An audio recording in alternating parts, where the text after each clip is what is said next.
Hi guys, welcome to another one of my videos. Before we get into this today, I want you to press the like button if you haven't and press the subscribe button, and then you won't miss any of the videos that I post. So we are looking today at the UK's evolving physical landscape again, and a continuation of the last video.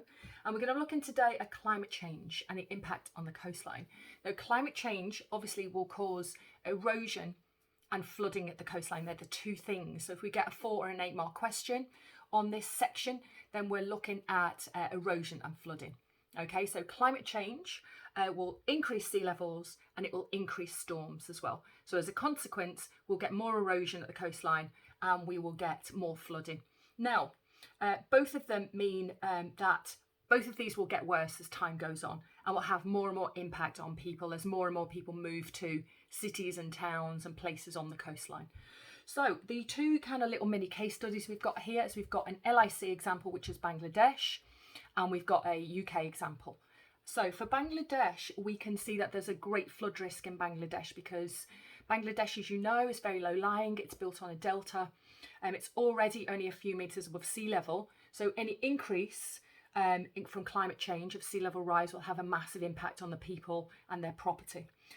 So houses will be flooded, houses will be destroyed, agricultural land will be flooded, and saltwater incursion will happen, so it will kill crops, etc. They will lose their livelihoods.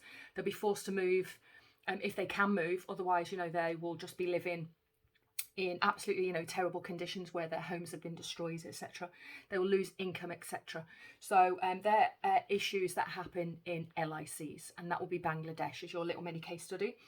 For the HIC, we can use the UK. And obviously, we will have more episodes of erosion along the coastline. More defences will need to be built, so that will have a bigger impact on the amount of taxes that people have to pay. Greater risk of flooding in low-lying areas and greater risk of erosion along maybe the Holderness coastline. You could always use a little bit of the Holderness coastline here to talk about that, because an increase in sea level will increase flooding and it will increase erosion along places like Mapleton and those kind of places that you've looked at there.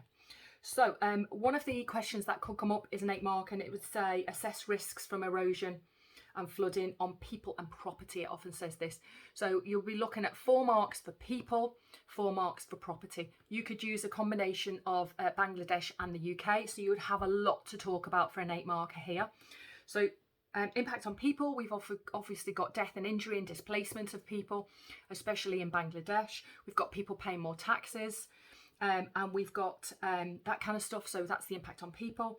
And then the impact on property, obviously property is destroyed, property is flooded, businesses are flooded, roads and infrastructure are flooded, etc. Crops are destroyed. So we've got quite a lot to talk about for this 8 marker. And it says assess the risks. And I would suggest saying that the risks with climate change increasing sea levels across the world, then there will be an increase in risk. Okay, so I would suggest that most of this is quite negative. Okay, so assess the risks, it says, from erosion and flooding.